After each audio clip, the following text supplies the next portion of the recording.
You are listening to INTERFORM Podcast with Ro on the radio. You're going to want to hear this. Welcome to INTERFORM Podcast. It's me, Ro, on the radio. And I always say my guests are special, but I got a super special guest. I'm very excited about this. Natasha Devont. Listen, she is an amazing actress. I got to see And the Winner Is.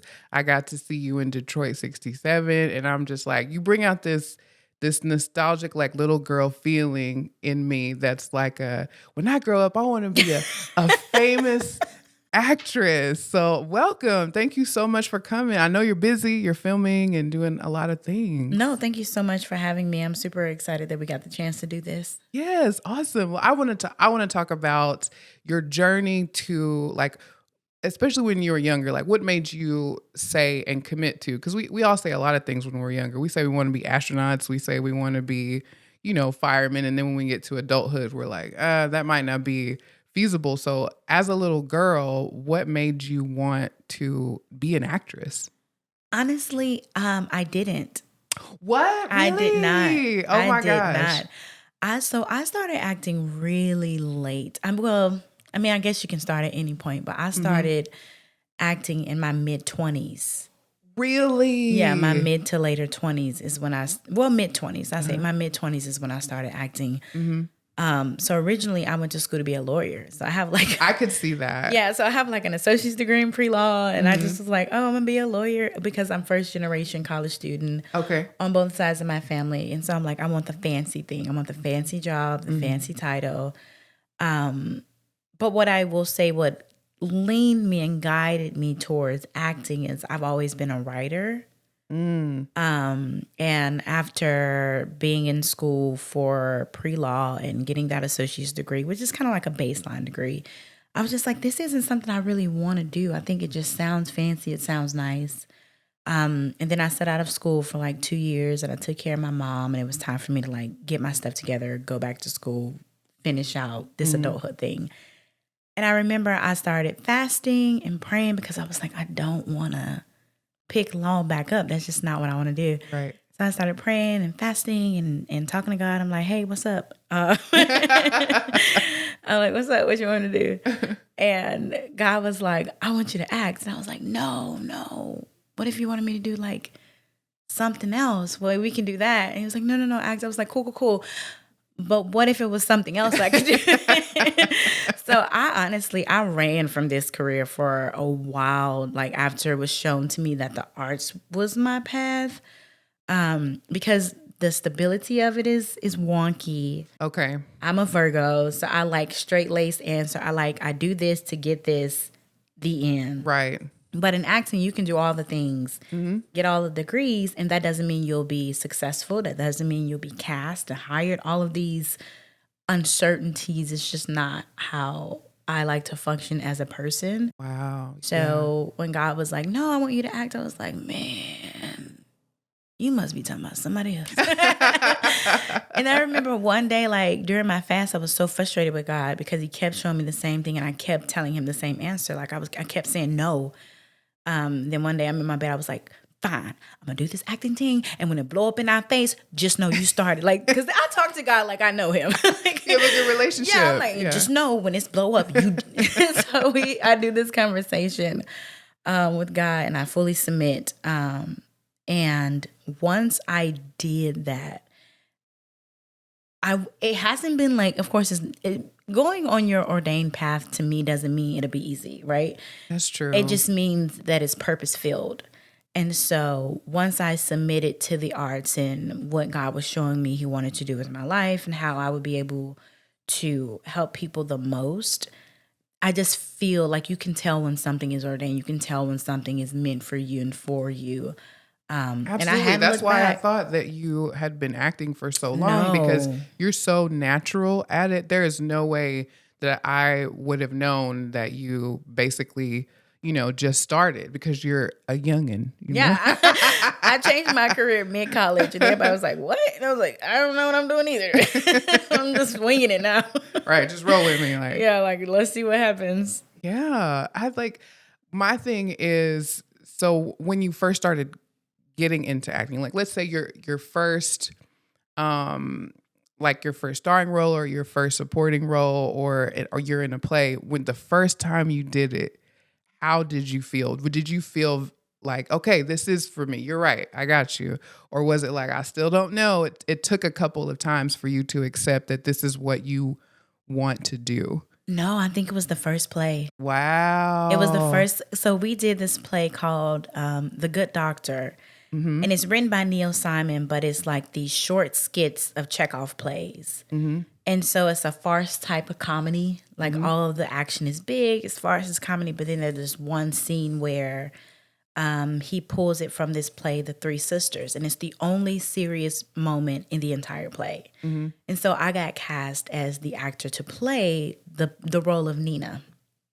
And so she has this beautiful monologue about wanting to leave her home and breaking out and feeling confined and restriction. And in the end of the original play, she never leaves Moscow. And I did the monologue, and after the monologue, like the crowd started clapping. And that hadn't happened. It's skit, so you can clap after any skit because we rearranged it. Mm-hmm. But that was the first time that the audience like would clap was after the monologue. And I was like, well, maybe because it's serious and da-da-da-da. And I'm like, or maybe because you're good. Like, Right. And I had to like put that in my system and be like, oh, maybe this is like that reassurance of like, I'm putting you on the right path that you kept asking and praying me to get you on. So yeah, it was the first play. The first time I picked up a script and did that production, I was like, okay, I'm sold. You're sold. I was sold. It seems like you didn't have to learn anything. Like when I'm seeing you in And the Winner Is, like I don't there's things that you see that people do in their profession. Like if they play piano, right? You can tell that they've learned the keys and they've learned where to place their fingers, and it's like a methodical thing, and it shows you that they've been trained. It doesn't seem like you had to be trained. It seems like you have been doing this since you were like 5, and it's just like people are getting to really experience that. How did you get into training, or did you even have to? Well, I had to train. So, but to what you were saying, I had a lot of natural things coming in. Because even the school I started acting at, I think I stayed there for a semester and then transferred. And acting was just my minor there. I didn't fully commit. Okay. I was like, let me just minor in it. And I remember this really popular acting teacher in Mississippi, he goes, I'll let you transfer. He was joking. He's like, I'll let you transfer if you change your major to full-on acting. He's like, I don't care where you go, what school you at, but I need you to like actually focus in on this because you're very natural. Mm-hmm. And so a part of my training was learning like terminology, learning technical things of like, don't upstage, turn here, this is that. Just to add to a lot of the natural things that I was already doing. Mm-hmm. But yeah, I actually did a lot of schooling for acting. I have my master's in acting. A master's? Yes, I got my MFA at the University of Arkansas. That's why I'm here. Right? It was when I got my MFA. And where are you from originally? Mississippi. Mississippi. Oh, Mississippi. And how is that similar to, as far as the acting scene, is Mississippi similar to Northwest Arkansas? Is it different? Is it better? What is the acting scene like? So the acting scene in Mississippi is a bit smaller. Okay. In Northwest Arkansas, but it's a lot more culture. So I'm touching a lot more material that is grounded within the truth of who I am as a Black woman, as an artist of color. So that is something that is more there, although the scene and the ability to do the art is less. Okay. Here, I feel like there's a lot of opportunities for someone who's starting out their career and trying to figure out the thing, their feet. There's a lot of opportunities in the area. So there's a lot of different types of opportunities here. Okay. Like you can curate, you can work for a theater company, you can do films, so there's a lot of different type of opportunities. But I think that deals with the funding that's in the area. That makes perfect sense. So you are also an amazing poet. Did you start off reading your poetry first before you got into acting, or was poetry just something you've always done as well? No, poetry, that was actually my first love. Like Really? I've been writing poetry since I was a very little kid. Just started out as some roses are red, violets are blue type poems. And I continued to write by myself, and it was a form of therapy for me before I actually, had the funds to do the real thing. Right. But yes, poetry was my first love, is my first love. That is the career I would love to just have. Really? If I could, yeah, if someone was like, choose poetry or acting, What? it would be poetry. But I think my poetry and being a poet has served me as an actor. Okay.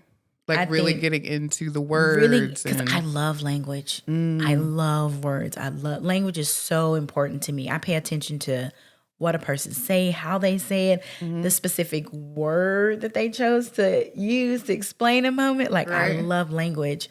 And so I think poetry, without it, I don't think I would be as good of an actor. I Because believe you're that. good at both of them equally. There's this, I think there's this misconception that you can't do more than one thing well. I think that's incorrect. Obviously, in your case, where do you see yourself? Do you see yourself in Northwest Arkansas, like in the next couple years? Like, is this just like a stepping stone for something that you are aspiring to do later? Or have you ever thought about teaching, like acting classes? Or So I do teach acting classes. awesome. I used to teach at the university while I was in grad school. The thing about teaching for me, why I try to stay away from like a set teaching schedule, is too fulfilling. Oh, Because you don't necessarily have to do the art to touch the art and be around it. You're doing that through your students. And I have seen some amazing actors look up from being a teacher in 10 to 5 years. They haven't done a play themselves, or they haven't done a movie themselves. And I don't think it's intentional. I think it's just one of those things where you pour your heart into what you pour it into. And for me, I would love to teach in like an academic setting later on in life. But right now, I don't think that's something that's in my path. I love Northwest Arkansas. I really do enjoy here.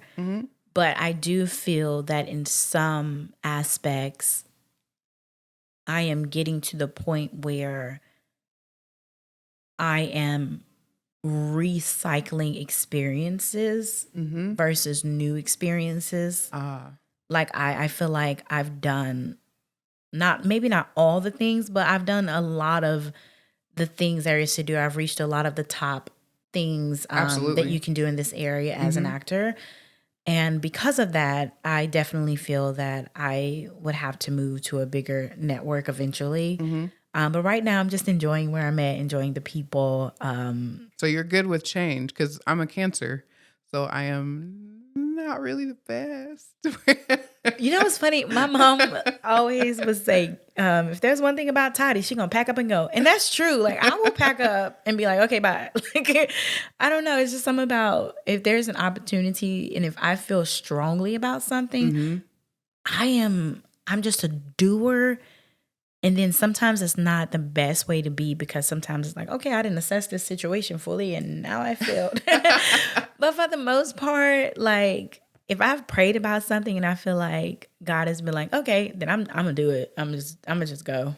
I admire that so much. Maybe I can try that. I mean, I'm 40, so it might be a little too late for me. No, it's never too late. But I would love to get better at that, because I am like a creature of like repeated like habits. Like if I'm comfortable somewhere, it's gonna be hard to move me. But what is some advice that you would give to aspiring young Black actresses in the area who want to get to the level that you are at?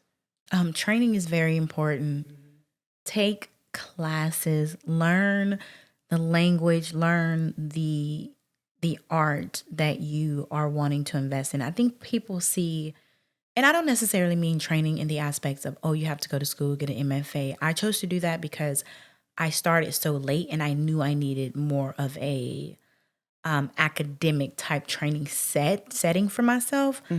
So I don't necessarily think that you have to get your master's, because I've never been asked if I had one. Like, no one's ever been like, pull out your MFA. No one cares. But I do think training is very important, and it will separate you from other people in the room. Even if you are natural, being natural doesn't mean you know terminology. Being natural doesn't mean you understand lighting, moments, blocking, getting into things. Like I was on set this weekend filming something, and a director was like, something, something, something, and you take a beat here and then you move forward. And I remember it was a beautiful younger actor, and I saw the look in her eyes. The confusion. Like, okay. And I go, do you know what a beat is? And she's like, no. And so I explained what a beat is. And it was such a learning experience for everybody on the set. So I do think training is so important in this career. But I mean, it sucks now because we're in such a social media era. Absolutely. Where if you can make a funny on TikTok, like you think you're an actress? You're deemed as an actor, or you think you're an actor. And I'm always like, and I think that's why I won't get on TikTok. I understand. I refuse to get on TikTok. I do see a lot of actors and actresses. Now, I don't know their background. Maybe they are, but I don't know if they do anything outside of that. I've physically seen you in a movie. I've physically seen you in actual plays. But like when you talk about training, it's something that I can't, like when I see you, I've seen actors that are like trained and they're not as good, to be honest with you. So it's like when you say training, I'm just like, I think of acting as kind of like singing. Like, sure, you can learn how to sing, but like, if you don't have it, you don't have it, right? If you don't have the talent, you don't have it. And I, like, for example, me, ain't no way I could be a singer. I could take all the classes I want to. I could learn all the terminology. I can learn all the notes, but I don't have it. Like, I stay in my lane. You know what I mean? Same. So it's like with you, when you say training, it's like so humble of you to say, because I'm just like, I don't see it. I see talent. I see someone that was like born to be an actress. I appreciate that. But that is very true. Like sometimes there are people in any profession of the arts, but sometimes there are people who do all the training and take all the classes, and it just isn't there. Right. I know a lot of people like that, and I'm like, I don't know how to say that, or I try to guide them like, you have a spark in this area of it, not there specifically we go. The positives. thing. Yeah, that's very true though. You see it all the time, and you're like, oh my God. And just because you have a passion for something doesn't mean you're going to be good at it. Exactly. Right? I feel like your talent goes beyond passion. I don't think you're an amazing actress because you took classes and you know how to act. I think you're an amazing actress because you have a passion for it, and because you obviously have a general knowledge of it, but I think it's way different. I have a passion for music, but I cannot sing to save my life. I can't. That's just something I know I can't do. So I think it takes all of it. You know what I mean? Absolutely. Like I have a passion for fashion, but could I model or run a rip? I can't even say it. I can't even say run a rip a runway. No. I can be at the event clapping for those who can actually do it. But I am going to try to get you. It's not my lane. I'm just like, no. I know someone else though who can do it for you. I just feel like acting is very difficult. Modeling, maybe not so much, but we're going to leave it at that. Thank you so much for joining me on INTERFORM podcast. Tell the people where you can be reached or where they can reach out to you, maybe your social media, if you feel comfortable. Oh, yeah, absolutely. So my Facebook is Natasha Devon. That is Natasha with an O. So it's Nato. Mm-hmm. And my Instagram is I am Natasha Devon. Okay. And you are saved in my phone as Natasha Famous Actress. I love it. That was INTERFORM Podcast. Make sure you check us out on YouTube. We have INTERFORM NWA, and check us out on our website. It's interform.art. I'm Real on the Radio. You can follow me on Instagram. It's RO_on_ the radio, all one word, because my account got hacked. I saw that. What the French? Thank y'all. Thank you so much for being here. No, thank you for having me.